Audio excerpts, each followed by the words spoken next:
እግዚአብሔር ለዳዊት ቃል ኪዳን ገባለት የባህሬን ፍሬ በክቡር ዙፋንህ አኖራለሁ ብሎት ዳዊት ያን ሲሰማ እጅግ ተደስቶ አመነ በቃሉ በሐሴት ተሞልቶ ስለዚህ ለምን ዘወትር ድንግልን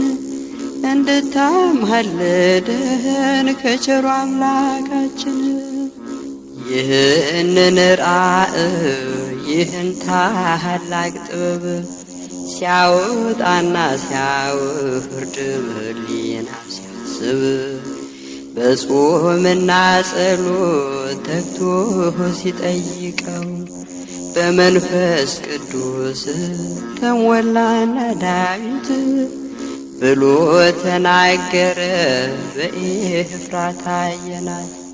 ስለዚህ ለምን ዘወትር ድንግልን እንድታማልደን ከቸሩ አምላካችን ጮኸ በታላቅ ድምፅ ድንግልን ስላየ በእንባና በደስታ ሲያወድሳት ቆየ።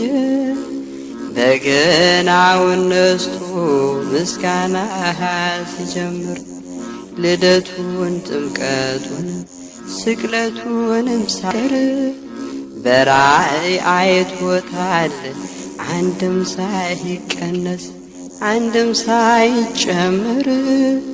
ስለዚህ ለምን ዘወትር ድንግልን እንድታማልደን ከቸሩ አምላካችን በጸፍጸፈ ሰማይ ድንግል ልጇን አቅፋ እንደ ልዩ ኅብር በድምቀት ተጽፋ የዳዊት ከተማ የአንድዬ እናት ጽዮን እናታችን የነቢያት ትንቢት።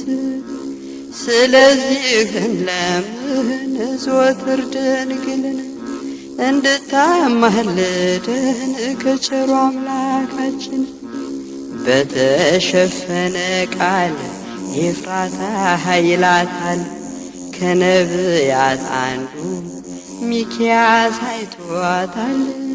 ስለዚህ ለምን ዘወትር ድንግልን እንድታማልደን ከቸሩ አምላካችን ከነቢያት አንዱ ሚክያስ ተነስቶ የመጪውን ዘመን በራእይ ተመልክቶ የኤፍራታ ክፍል አንቺ ቤተልሔም የሚወለድብሽ ቸሩ መድኃኔዓለም ስለዚህ ለምን ዘወትር ድንግልን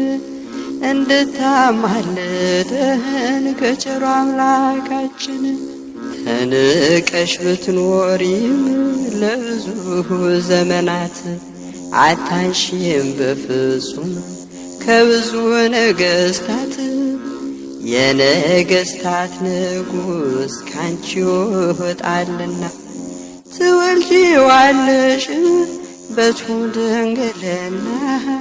ስለዚህ ድንግልን ዘወትር ለምን እንድታማልደን ከቸሩ አምላካችን ከሦስቱ አካል አንዱ ሥጋሽን ይነሳል ሲጠበቅ የኖረው ባንቺ ይፈጸማል። የሕያዋን እናት አንቺም ትሆኛለሽ ሞትን ስለሚሽር አማኑኤል ልጅሽ። ስለዚህ ለምን ዘወትር ድንግልን እንድታማልደን ከቸሩ አምላካችን ስለዚህ ለምን ዘወትር ድንግልን እንድታማልደን ከቸሩ አምላካችን